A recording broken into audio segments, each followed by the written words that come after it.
Hello दोस्तों, आपका स्वागत है हैशटैग सक्सेस विद दीपक में। आज जो हम टॉपिक लेके आ रहे हैं वो बोन जॉइंट डिसऑर्डर से रिलेटेड है। किस में? बच्चों में। ठीक है, आर्थोपेडिक किसको कहा जाता है। ठीक है, अब इसमें हम क्या देखेंगे? Growth and development. तो जैसा कि पता है 95% पॉपुलेशन में 2HD नॉर्मल में माना जाता है। अब HD का क्या मतलब है? तो जब ग्रोथ असेसमेंट करते हैं ना तो उसमें स्टैंडर्ड डेविएशन देखा जाता है, तो वो नॉर्मल माना जाता है 2HD तक रहे तो। ठीक है, अब क्या है? तो अब एबनॉर्मलिटी जाना है, वो भी पेडियाट्रिक्स का। तो पेडियाट्रिक्स मतलब बच्चे। ठीक है, तो बहुत तरीके से होते हैं। तो जो पहला एबनॉर्मलिटीज होता है या प्रॉब्लम होता है वो कोजेनाइटल किड्स में होता है। ठीक है, तो कोजेनाइटल जब बच्चा जन्म ले रहा है, ठीक है, हेरिडेटरी जो पेरेंट्स से आ रहा है, तो हेरिडेटरी और कोजेनाइटल में बहुत डिफरेंस है।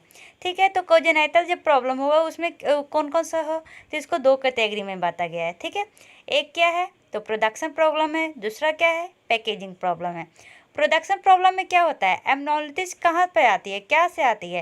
तो जो एबनॉर्मलिटीज आती है प्रोडक्शन प्रॉब्लम में, वो मेल फॉर्मेशन मतलब कोई भी फॉर्म, कोई बॉडी बनने में प्रॉब्लम होता है। डिस्प्लेसिया मतलब सही से नहीं बन पाता या डिसरप्शन के कारण होता है। तो ये क्या है, सही होता है? नहीं, ये जो प्रोडक्शन प्रॉब्लम है वो रिजॉल्व नहीं होता है स्पॉन्टेनियसली। ठीक है, लेकिन जो पैकेजिंग प्रॉब्लम है, जैसे कि बच्चा जन्म ले रहा है उसको चोट लग गया, क्या से? तो पेल्विक बोन से। या जब हम चेक करते हैं, क्या चेक करते हैं ना बच्चा कहाँ पर है, फिंगर डाल के, उसमें उसको चोट लग गया, वो मैकेनिकल चीज़ हो गया। मतलब बाहर से किसी चीज़ से चोट लगना, बाहर से नहीं मैंने किसी भी चीज़ से चोट लगने के कारण जो डिफॉर्मेशन होना। ठीक है, तो वो क्या होता है, वो सही हो जाता है टाइम के साथ, लेकिन प्रोडक्शन प्रॉब्लम नहीं होता है। चलिए आते हैं इन इत्रो पोजिशनिंग। इन इत्रो पोजिशनिंग क्या होता है? जब बच्चा यूट्रस में होता है। ठीक है, तो जो नॉर्मल पोजीशन जो होता है बर्थ के समय वो क्या होता है? Anterior position. मतलब जो पेल, और ये तो आपको पता ही है कि कौन सा ये प्रेजेंटेशन होना चाहिए था, सिफेलिक। ये नॉर्मल में आता है, मतलब सर जो है आपके पेल्विस के पास रहे। ठीक है, और जब बच्चा का फेस रहे वो माँ के बैक की ओर, और जो बच्चा का बैक रहे वो माँ के पेट की ओर, तो वो नॉर्मल पोजीशन माना जाता है। ठीक है, तो क्या कह रहा है ना कि जब बच्चा पैदा होता है, जब बच्चा पैदा होने वाला रहता है तो उसका जो बच्चा पेट में रहता है, पहले पेट में रहता है, तो उसका जो बोन या जॉइंट का डेवलपमेंट होता है ना वो टेम्प्रोरी होता है। ठीक है, तो टेम्प्रोरी जॉइंट या मसल में क्या हो गया? कॉन्ट्रैक्चर हो गया। अब कॉन्ट्रैक्चर का मतलब क्या होता है? तो कॉन्ट्रैक्चर का मतलब होता है ना कि ये एक कंडीशन है जिसमें क्या हो जाता है ना, मसल, टेंडन या अदर टिश्यू छोटे हो जाते हैं या हार्ड हो जाते हैं, जिसके कारण क्या हो जाता है, जॉइंट में डिफॉर्मिटीज आ जाती है, मतलब प्रॉब्लम आ जाता है। ठीक है, तो आप समझ गए कि कॉन्ट्रैक्चर क्या है। तो बच्चा जब जन्म लेने वाला है, ठीक है, तो उसमें क्या हो गया, उसके हिप में क्या हो गया, 20 से 30 डिग्री क्या हो गया, टॉर्सन आ गया। जैसा कि पता है कि टॉर्सन कहाँ पे होता है? तो टॉर्सनल अलाइनमेंट होता है लॉन्ग बोन में। ठीक है, टॉर्सन मतलब क्या हो जाना, मतलब थोड़ा सा हल्का सा ट्विस्ट हो गया है। ठीक है, तो ये मेनली ज़्यादा कहाँ होता है, लोअर एक्सट्रीमिटीज या अपर एक्सट्रीमिटीज में। याद रखिएगा हमेशा लोअर एक्सट्रीमिटीज में ज़्यादा होता है। ठीक है, तो मान लीजिए कि जो आपका हिप है उसमें क्या हो गया, 20 से 30 डिग्री मोच आ गया, थोड़ा सा टॉर्सन हो गया, या आपका जो नी फ्लैक्शन है ना उसमें कॉन्ट्रैक्चर मतलब प्रॉब्लम आ गया। ठीक है, तो मेनली जो बच्चे रहते हैं यूट्रस में वो फ्लैक्शन पोजीशन में रहते हैं, मतलब उनका हाथ पैर दोनों मुड़ा हुआ रहता है। ठीक है, तो वो क्या होगा, वो प्रॉब्लम क्या सॉल्व होगा? हाँ, वो प्रॉब्लम सॉल्व हो जाता है 4 से 6 मंथ में। ठीक है, कितने मंथ में? तो 4 से 6 मंथ में वो सॉल्व हो जाता है। ठीक है, कौन सा? तो जो हिप का टॉर्सन होता है या नी फ्लैक्शन कॉन्ट्रैक्शन होता है। अब आते हैं हिप का, वो फुल टर्म के लिए था। अब कोई भी न्यूबॉर्न बेबी है, ठीक है, उसका हिप में कितना एक्सटेंशन हो जाता है, 80 से 90 डिग्री क्या हो जाता है, एक्सटेंशन हो जाता है। और उसका जो इंटरनल रोटेशन है वो 0 से 10 डिग्री तक ही हो जाता है, मतलब लिमिटेड हो जाता है, वो ज़्यादा मूव नहीं कर पाता है। तो क्या वो सही होगा? हाँ, सही होगा। कब? तो 3 से 4 मंथ में। ठीक है, और कभी कभी क्या होता है, लोअर लेग पूरी तरह अंदर की ओर इनवार्ड, उसमें क्या हो जाता है, टॉर्सन हो जाता है, जिसको इंटरनल टिबियल टॉर्सन भी कहते हैं। तो वो भी क्या होता है, सही हो जाता है, 3 से 4 मंथ में लगभग सारे चीज़ सही हो जाते हैं, क्योंकि ये जो चेंजेज आए हैं ना, ये फिजियोलॉजिकल चेंज है, पैथोलॉजिकल नहीं, इसलिए ये रिजॉल्व हो जाते हैं। मेनली फेस है जो डिस्टॉर्ट, कभी कभी फेस भी डिस्टॉर्टेड होता है, लेकिन मेनली जो स्पाइन और जो अपर एक्सट्रीमिटीज है वो लेस अफेक्ट होते हैं, क्या में, यूट्रो पोजीशन में। ठीक है, तो अफेक्ट कौन कौन सा होता है, तो कुछ फेस हो जाता है और मेनली लोअर एक्सट्रीमिटीज। चलिए अब आते हैं, क्या है, कुछ टर्मिनोलॉजी है जिसको आपको समझना बहुत ज़रूरी है, क्योंकि ये बेसिक चीज़ें ही बहुत ही कंफ्यूज करती है। जैसे कि कोजेनाइटल और हेरिडेटरी में प्रॉब्लम था, तो मैं ही दोनों को सेम समझती थी, लेकिन बाद में पता चला जो कोजेनाइटल प्रॉब्लम है ना, वो ड्यूरिंग द बर्थ होता है, और जो हेरिडेटरी है, मतलब हमारे पापा में प्रेजेंट है, वो हमारे में आ गया, वो जीन के म्यूटेशन के कारण होता है। ठीक है, डिफॉर्मेशन क्या होता है, स्ट्रक्चर नॉर्मल है लेकिन गलती से चोट लग गया या कुछ मैकेनिकल फोर्स हो गया तो उसका शेप क्या हो जाएगा, बदल जाएगा, उसको कहते हैं डिफॉर्मेशन। जैसे कि जब ये बच्चा को हम ये गायनेकोलॉजी जब बच्चे को चेक करते हैं ना कि बच्चा पेल्विक में आया कि नहीं आया फिंगर डाल के, तो कभी कभी क्या होता है, वो चोट लग जाने के कारण उसका हेड क्या हो जाता है, फूल जाता है, स्वेलन आ जाता है। तो क्या वो ये प्रॉब्लम है, नहीं, वो नॉर्मल स्ट्रक्चर ही थोड़ा सा फूल गया है, उसी को कहते हैं डिफॉर्मेशन। ठीक है, डिफॉर्मिटीज क्या होता है, जो अगर क्या कह रहा है, बॉडी पार्ट अल्टर दिन shape from normal outside the normal range, मतलब जो नॉर्मल रेंज है उससे थोड़ा ये ज़्यादा हो जाए, अल्टर हो जाए उसके शेप में, तो उसको कहते हैं डिफॉर्मिटीज। डेवलपमेंटल तो आपको अच्छे से समझ में आ रहा होगा, टाइम के साथ जो डेवलपमेंट होता है, जैसे कि जब बच्चा पैदा होता है तो वो ये बैठ नहीं पाता है, तो उसमें डेवलपमेंट हो गया 9 महीना बाद कि वो बैठ जाएगा। ठीक है, फिर 1 महीना 10 महीना बाद तो क्या होगा कि बच्चा चलने लगेगा, तो ये क्या है, टाइम के साथ डेवलपमेंट हो रहा है। ठीक है, अब क्या कह रहा है, डिसरप्शन क्या होता है कि structure under going normal development, मतलब स्टार्टिंग में क्या है, स्ट्रक्चर जो नॉर्मल डेवलपमेंट होना चाहिए वो क्या हो जाएगा, एकाएक उसका डेवलपमेंट स्टॉप हो जाएगा। ठीक है, उसी को डिसरप्शन कहेंगे। डिस्प्लेसिया मतलब जैसे कि हमारा क्या है, हैंड में क्या है, डिस्प्लेसिया में क्या होता है ना, मसल कुछ भी है जो अच्छा से नहीं बन पाना, जैसे हमारा हैंड में मसल से सब दिख रहा है, लेकिन डिस्प्लेसिया वाला पेशेंट में ऐसा लगेगा कि मांस ही नहीं है हमारे हाथ में, मतलब कुछ का सही से नहीं बनना। ठीक है, मेल फॉर्मेशन मतलब जो उसका स्ट्रक्चर है ना उसमें प्रॉब्लम आ जाना। ठीक है, उसका स्ट्रक्चर सही से नहीं बन पाता है। चलिए अब आते हैं क्या में, तो ग्रोथ एंड डेवलपमेंट में। ग्रोथ एंड डेवलपमेंट में क्या कह रहा है कि जो ग्रोथ एंड डेवलपमेंट है वो क्या में हेल्प करता है, तो ट्रीटमेंट में हेल्प करता है, ट्रीटमेंट स्ट्रेटेजी। जैसे कि जो बच्चा है उसमें ग्रोथ सही तरीके से हो रहा है कि नहीं हो रहा है। ग्रोथ ही एक सब्जेक्ट है, देखिए यहाँ पे क्या है, ग्रोथ एक सब्जेक्ट है जिसमें बहुत चीज़ इंक्लूडेड है। ठीक है, बहुत से वेरिएबल फैक्टर हैं, जैसे कि जेनेटिक, अगर सही से ग्रोथ नहीं हो रहा है तो क्यों नहीं हो रहा है, तो या तो जीन का प्रॉब्लम होगा, या वो सही से उसको न्यूट्रिशन नहीं मिला, या जनरल हेल्थ में प्रॉब्लम होगा, इंडोक्राइन स्टेटस मतलब जैसे कि पिट्यूटरी हार्मोन ये सब के कारण भी प्रॉब्लम हो सकता है, या तो मैकेनिकल फोर्स के कारण या फिजियोलॉजिकल एज के कारण, ये सब के कारण मेनली ग्रोथ में क्या होता है, प्रॉब्लम होता है। ठीक है, तो ग्रोथ में क्या होता है, ग्रोथ वेरी करता है, हर जगह वेरी करता है, कभी कभी 2 एनाटोमिकल रीजन में भी, और कभी कभी 2 बोन सेम रीजन में रहेगा लेकिन दोनों बोन अलग अलग रहेगा। तो ग्रोथ वेरी करेगा हर तरीके से, बहुत लार्ज वेराइटी में ग्रोथ वेरी करता है। ठीक है, तो पहले बोन फॉर्मेशन, तो जैसा कि हम जानते हैं बोन फॉर्मेशन को ही क्या कहा जाता है, ऑसिफिकेशन। ये 2 तरह से होता है। ठीक है, पहला क्या है, इंडो कॉन्ड्रल ऑसिफिकेशन, दूसरा क्या है, इंट्रा मेम्ब्रेनस ऑसिफिकेशन। ठीक है, इंडोक्रोंड्रल ऑसिफिकेशन कहने का क्या मतलब है कि सबसे पहले क्या होगा, मेसेनकाइमल सेल पहले क्या बनेगा, कार्टिलेज बनेगा, कार्टिलेज के बाद क्या बनेगा, तो कार्टिलेज के बाद वो बनेगा, पहले क्या बनेगा, वो बोन, कार्टिलेज बनेगा, कार्टिलेज के बाद वो बोन बनेगा। लेकिन जो इंट्रामेम्ब्रेनस है उसमें डायरेक्ट क्या होता है, बोन बनता है, कार्टिलेज नहीं बनता, डायरेक्ट बोन बनता है। ठीक है,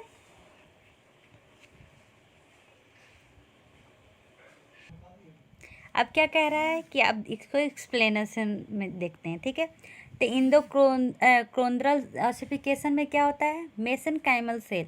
अब ये मेसेनकाइमल सेल होता क्या है, तो ये जो मेसेनकाइमल सेल है वो मल्टीपोटेंट स्टेम सेल है, जो क्या क्या कहाँ पाया जाता है, बोन मैरो में पाया जाता है। और ये क्या करता है, ये रिपेयर करता है, ये बनाता है किसको, तो स्केलेटन टिश्यू को। स्केलेटन टिश्यू में कौन कौन आ जाएगा, तो कार्टिलेज, बोन या फैट जो पाया जाता है बोन मैरो में, ठीक है।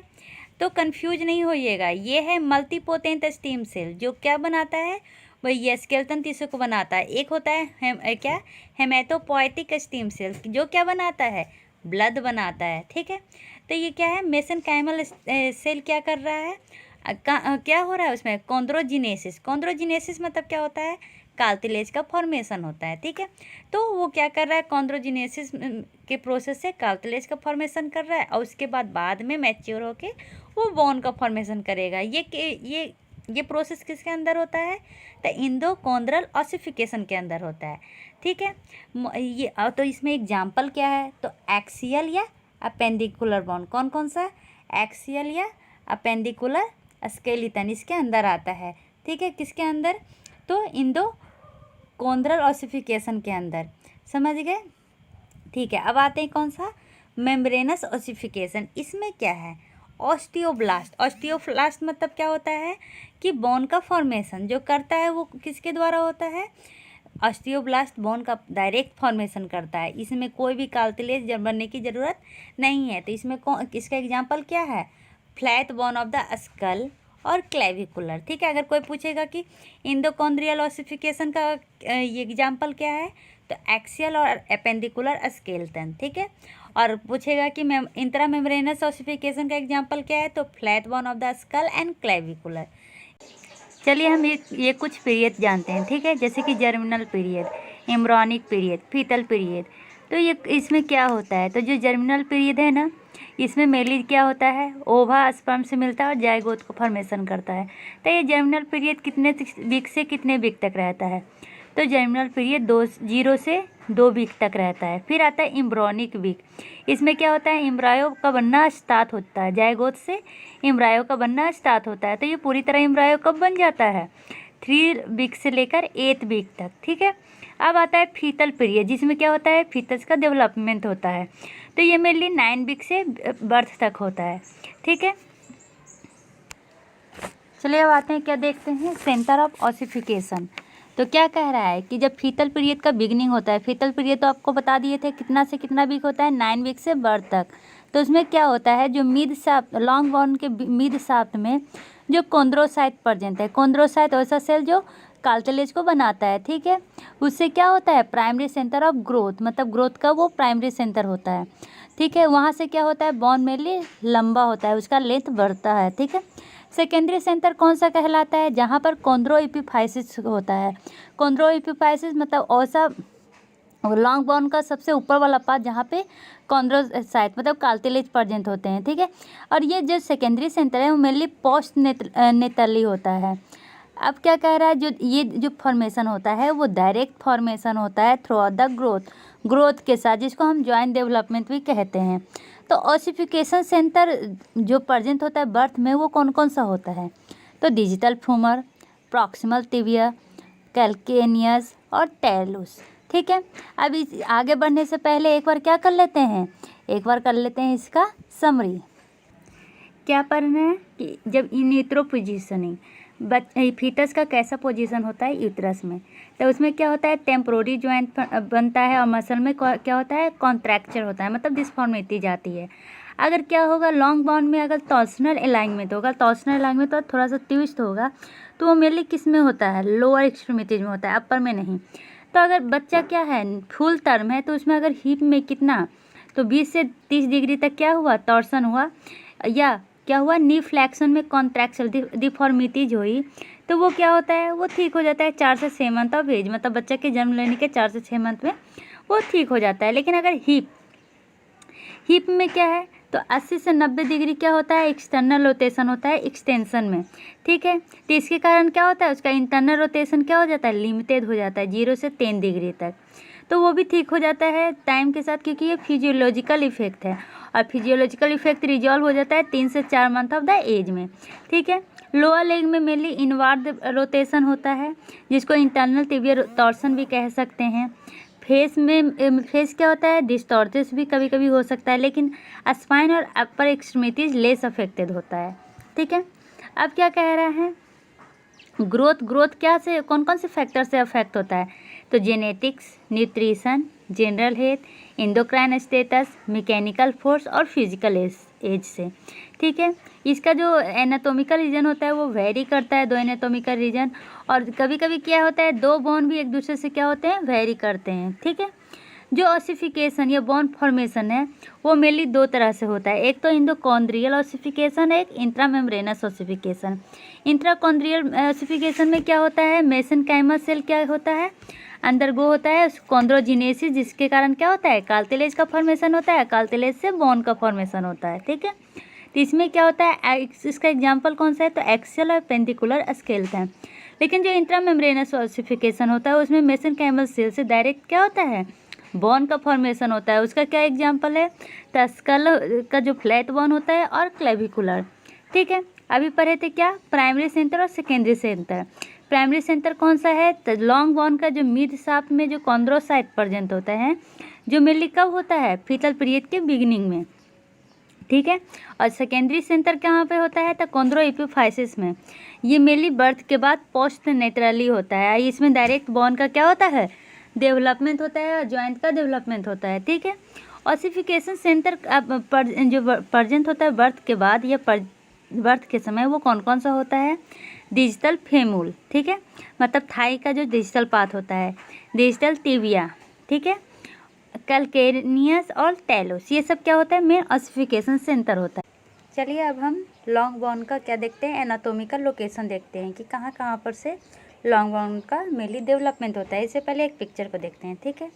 जैसे कि ये क्या है, ये एक लॉन्ग बोन है, तो इसमें कौन कौन सा एरिया किसको क्या कहते हैं, तो ये जो ऊपर वाला एरिया है जो स्पॉन्जी पाथ है, इसको कहा जाता है इपीफाइसिस, दोनों तरफ होता है, ठीक है। जैसा कि आप देख रहे हैं इपीफाइसिस और डाइफाइसिस। डाइफाइसिस ये शाफ्ट है जहाँ पे मेडुलरी कैनाल ये सब प्रेजेंट होता है, ठीक है। तो इसके बीच में सेपरेट एक करवाता है, उसको कहते हैं मेटाफाइसिस। इसको मेटाफाइसिस, इसको इपीफाइसिस, और ये लॉन्ग बोन को क्या कहते हैं, डाइफाइसिस। ऐसे इधर भी होता है, ये है इपीफाइसिस, बीच में जो दोनों को सेपरेट कर रहा है उसको कहते हैं मेटाफाइसिस, और ये लॉन्ग बोन को कहते हैं डाइफाइसिस, ठीक है। अब होता है पेरिकॉर्डियल लिंग, तो ये जो साइड में है ना, ये होता है पेरिकॉर्डियल लिंग। ये क्या करता है, इसका मेनली डेवलपमेंट करता है डायमीटर वाइज, और ये जो इपीफाइसिस ये सब है ये डेवलपमेंट करते हैं लॉन्गिट्यूडनल वाइज, ठीक है। चलिए अब वापस आते हैं, तो अब सब जानते हैं क्या है, ये जो फाइसिस है, फाइसिस मेनली क्या किसको कहते हैं, तो फाइसिस का मतलब होता है ग्रोथ प्लेट जो लोकेटेड होता है बोन के एंडिंग में, ठीक है। तो इपीफाइसिस क्या होता है, सेकेंडरी ऑसिफिकेशन सेंटर। आपको पता है secondary ossification centre mainly birth के बाद होता है। इसमें क्या होता है, लॉन्ग बोन का डेवलपमेंट होता है, सॉरी जॉइंट का क्या होता है, डेवलपमेंट होता है, ठीक है। मेटाफाइसिस आपको बताया था क्या था, तो जो डाइफाइसिस और जो इपीफाइसिस और डाइफाइसिस के बीच में एक प्लेट होता है जो सेपरेट करता है एपिफाइसिस को डाइफाइसिस से, उसको कहते हैं मेटाफाइसिस, ठीक है। तो मेटाफाइसिस का क्या काम है, तो मेटाफाइसिस क्या करता है, पाया जाता है कहाँ पर, adjacent to the physis on the side away from the joint. ये ज्वाइंट से क्या होता है, थोड़ा दूर रहता है, सही बात है, एपिफाइसिस से नीचे रहता है। डाइफाइसिस ये सेंट्रल पार्ट है जिसको शाफ्ट भी कहा जाता है, बोन का क्या, शाफ्ट। पेरिकॉर्डियल लिंग जैसा कि बताया, इसमें क्या होता है, ब्लड वेसल्स सब प्रेजेंट होते हैं, और ये मेनली ए पोजिशनल ग्रोथ कहता है। ए पोजिशनल ग्रोथ का क्या मतलब होता है, ये साइड वाइज ग्रोथ करता है। अब साइड वाइज ग्रोथ कहने का क्या मतलब है, ये लॉन्गिट्यूडनल नहीं, डायमीटर वाइज, ये मतलब ये मोटा करने का काम करता है, लंबा करने का नहीं, ठीक है। चलिए अब अगले पीपीटी में आते हैं, क्या कह रहा है, जो पेरिकॉर्डियल लिंग है ना वो सराउंड करता है फाइसिस को, ये तो पता चल गया। अब जो पेरिकॉन्ड्रियम है ये डिफरेंसेस बता रहा है कि क्या डिफरेंस होता है पेरिकॉर्डियल लिंग, पेरिकॉर्डियम और पेरिस्टोनियम में, ठीक है। तो जो पेरिकॉर्डियल लिंग होता है वो सराउंड करता है फाइसिस को, पेरिकॉन्ड्रियम इपीफाइसिस को, ठीक है। और जो पेरिस्टोनियम है वो मेटाफाइसिस और डाइफाइसिस को। समझ में आया, फिर से बताते हैं। जो पहले एक बोन का पिक्चर बना लेते हैं, ठीक है। ताकि समझने में ईजी हो। ठीक है, तो जो पेरिकॉर्डियल लिंग है वो किसको करता है? पेरिकॉर्डियल लिंग है वो फाइसिस को करता है। ठीक है, पेरिकॉर्डियल लिंग। जो पेरिकॉर्डियम है वो ईपीफाइसिस को, ये ईपीफाइसिस है। और जो पेरिएस्टोनियम है वो सराउंड करता है मेटाफाइसिस को और किसको? मेटाफाइसिस को और डाईफाइसिस को, इसको सराउंड करता है। ठीक है, और क्या में हेल्प करता है? तो सर्कमफेरेंशियल ग्रोथ या एपोजिशनल ग्रोथ, जैसे कि मैंने पहले बताया था। ठीक है, अगर बता रहा है कि कहाँ पर बॉन्ड बिना फाइसिस का होता है, तो कौन कौन सा वो एरिया है? Pelvis, scapula, carpal, tarsal. जो ग्रोथ कैसे करता है? तो ए पोजिशनल बॉन्ड ग्रोथ करता है, मतलब फाइसिस में लॉन्गिट्यूडनल होता है, लेकिन ये जो एरिया है उसमें कैसा ग्रोथ होता है?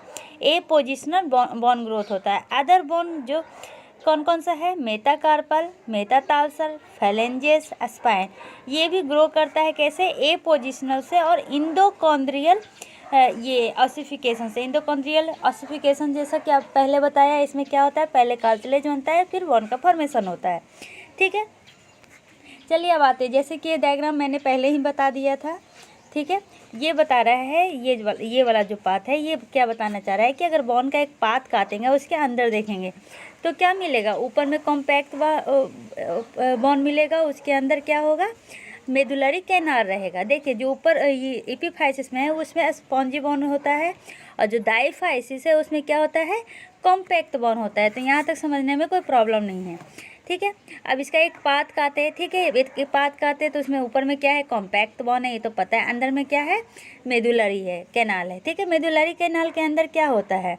तो जब उसको क्रॉस सेक्शन काटेंगे तो उसमें क्या मिलेगा? हर्बेशियन मिलेगा, हर्बेशियन कैनाल। पूछते भी हैं हर्बेशियन कैनाल कहाँ प्रेजेंट होता है? तो बॉन्ड में प्रेजेंट होता है। ठीक है, चलिए ये तो समझ में आ गया। अब आते हैं important growth and development milestone. ये तो शॉर्टकट में पढ़ लिया, अब चलिए थोड़ा बुक से पढ़ लेते हैं। चलिए बुक देखते हैं क्या क्या कवर कर लिया हमने बुक में, कि ये लॉन्ग बॉन्ड के इतने पार्ट में डिवाइड होता है: फाइसिस, एपिफाइसिस, मेटाफाइसिस, डाईफाइसिस और पेरिकॉन्ड्रियल लिंग। फाइसिस मेनली क्या होता है? ग्रोथ प्लेट होता है जो बॉन्ड के एंडिंग में पाया जाता है। एपिफाइसिस ये मेनली सेकेंडरी ओसिफिकेशन सेंटर में पाया जाता है और ज्वाइंट डेवलपमेंट में हेल्प करता है। सेकेंडरी ओसिफिकेशन सेंटर कब होता है? तो बर्थ के बाद होता है। ठीक है, और प्राइमरी तो फीटल पीरियड में। फीटल पीरियड कब होता है? 9 वीक से बर्थ तक जो क्या होता है? डेवलपमेंट होता है फीटस का। ठीक है, मेटाफाइसिस तो वो एजेंट साइड का क्या करेगा? डेवलपमेंट करेगा। डाईफाइसिस मेनली किसको कहते हैं? तो शाफ्ट ऑफ द बोन को कहते हैं, जो सेंट्रल पार्ट होता है। पेरिकॉन्ड्रियल लिंग एपोजिशनल ग्रोथ। एपोजिशनल ग्रोथ कहने का क्या मतलब है? कि वो डायमीटर को बढ़ाता है। ठीक है, यहाँ तक तो हमारा समझ में आ गया अच्छा से। बुक भी कवर होते जा रहा है, पीपीटी भी कवर होते जा रहा है। चलिए अब आगे पढ़ते हैं। क्या कह रहा है कि जो आर्टिकुलेट कार्टिलेज है, कौन सा cartilage? Articular cartilage. Articular cartilage वैसा कार्टिलेज जो जॉइंट को जोड़ता है। ठीक है, वो क्या कंट्रीब्यूट करता है? वो कंट्रीब्यूट करता है ग्रोथ ऑफ द एपिफाइसिस। किसको? तो याद रखिएगा, ग्रोथ ऑफ द एपिफाइसिस। ठीक है, अब क्या कह रहा है? जो पेरिकॉन्ड्रियल लिंग है वो सराउंड करता है फाइसिस को। याद रखिएगा कैसे? पेरिकॉन्ड्रियल पी से स्टार्ट होता है, किसको सराउंड करता है? फाइसिस को। ठीक है, और जो पेरिकॉन्ड्रियम है वो किसको करता है? तो एपिफाइसिस या पेरिएस्टोनियम को, सॉरी एपिफाइसिस को। ठीक है, और जो पेरिएस्टोनियम है वो किसको सराउंड करता है? मेटाफाइसिस और डाईफाइसिस को। तो इसका एक कोड बना लेंगे कि 3P होता है जो मेनली सराउंड करता है। 1P, 2P, 3P। पहला P को कहते हैं पेरिकॉर्डियल लिंग, दूसरा P को कहते हैं पेरिकॉर्डियम और तीसरा P को कहते हैं पेरिएस्टीनियम। जो पेरिकॉर्डियल लिंग होता है वो फाइसिस को सराउंड करता है। ठीक है, और जो पेरिकॉर्डियम है वो एपिफाइसिस को सराउंड करता है, एपिफाइसिस को। ठीक है, और जो लास्ट पेरिएस्टोनियम है वो मेटाफाइसिस और डाईफाइसिस को सराउंड करता है। और इस सराउंडिंग क्यों करता है? ताकि उसका क्या हो? ये डायमीटर में उसका क्या हो? ग्रोथ हो। ठीक है, ग्रोथ बढ़ाने के लिए, डायमीटर से ग्रोथ बढ़ाने के लिए, सर्कमफ्रेंशियल ग्रोथ बढ़ाने के लिए होता है। ठीक है, अब कह रहा है कि बॉन्ड जिसमें फाइसिस नहीं हो वो कौन कौन सा बॉन्ड होता है? तो वो बॉन्ड कौन कौन सा होता है? पेल्विस, स्कैपुला, कार्पेल और टालसेल। ये भी हेल्प करता है ए पोजिशनल बॉन्ड ग्रोथ में। ठीक है, अब कौन सा आ रहा है? अदर बॉन्ड जैसे कि मेटाकार्पेल, मेटाटालसेल, फेलेंजेस, स्पाइन, ये भी क्या करता है? ग्रो करता है, कंबाइन करके क्या फॉर्मेशन करता है, ए पोजिशनल या इंडोकॉन्ड्रियल ऑसिफिकेशन। इंडोकॉन्ड्रियल ऑसिफिकेशन तो आपको पता है, ये क्या करता है मेनली, पहले कार्टिलेज बनाता है, अब कार्टिलेज से बोन का फॉर्मेशन करता है। ठीक है, अब देखेंगे ग्रोथ पैटर्न अपर और लोअर एक्सट्रीमिटीज में। ग्रोथ पैटर्न क्या क्या में चेक करेंगे, तो अपर एक्सट्रीमिटीज में, लोअर एक्सट्रीमिटीज में और हिप जॉइंट में। तो अपर एक्सट्रीमिटीज में कैसे होगा, मतलब ऊपर वाले एरिया में कैसे होगा, तो लॉन्गिट्यूडनल, मतलब कि लंबाई बढ़ेगी। ठीक है, तो ये कहाँ से होगा, तो फाइसिस से होगा। फाइसिस में कौन कौन सा पार्ट आएगा, कहाँ कहाँ पर ये लॉन्गिट्यूडनली ग्रोथ होगा, तो वो होगा प्रॉक्सिमल ह्यूमरल में, डिजिटल रेडियन में और अल्नर में। ठीक है, अब लोअर एक्सट्रीमिटीज को अगर चेक करेंगे तो इसमें लॉन्गिट्यूडनल डेवलपमेंट कहाँ पे होगा, तो नी में, डिजिटल फीमोरल या प्रॉक्सिमल टिबियल फाइसिस में। ठीक है, अगर हिप का देखेंगे तो एसिटाबुलम में होगा, जो मेनली 3 ओसिफिकेशन सेंटर होता है इसमें, एसिकम, इलियम और पीविस का। ठीक है, तो यहाँ पर ये ग्रोथ पैटर्न होंगे। अब क्या कह रहा है, गेट और फंक्शनल मैच्योरेशन, तो मेनली ये प्रिडिक्टेबल होता है। अगर कोई फंक्शनल माइलस्टोन तक नहीं पहुंच पाया तो उसको न्यूरोलॉजिस्ट के पास रिफ़र कर दिया जाता है। ठीक है, आज से 15 मंथ में कैसा हो जाना चाहिए, तो क्या हो जाना चाहिए, जो गेट होगा, स्ट्रक्चर होगा, वो वाइड बेस्ड हो जाना चाहिए। हाइपर फ्लेक्शन ऑफ हिप होगा, नी होगा, इनिशियल कांटेक्ट कर सकता है हील से। ठीक है, 2 ईयर में क्या होगा, जो वाइड गेट होगा वो ख़त्म हो जाएगा। मेनली आर्म क्या होगा, स्विंग करना चालू कर देगा, इंक्रीज हो जाएगा length of velocity. 3rd year में क्या होगा, adult fluid gait pattern start developing, मतलब वो अडल्ट की तरह उसका स्ट्रक्चर बनना स्टार्ट हो जाएगा। ठीक है, 7 साल में वो पूरी लगभग एडल्ट की तरह दिखने लगेगा। ठीक है, तो ये माइलस्टोन उसका है। ठीक है, हेड कंट्रोल कितने मंथ में करता है, 3 से 6 महीने में। बैठना तो 6 से 9 महीने में। क्रॉलिंग, रेंगना स्टार्ट कब करता है, तो 8 महीने में। अपने ये खड़ा होना स्टार्ट कब करता है, तो 8 से 12 महीने में। एम्बुलेटिंग, अपने से चलने कब से लगता है पूरी तरह फ्रीली होके, तो 12 से 18 महीने में। ठीक है, अब इवैल्यूएशन ऑफ चाइल्ड अगले वीडियो में लेके आएंगे, तब तक के लिए bye bye, take care, see you.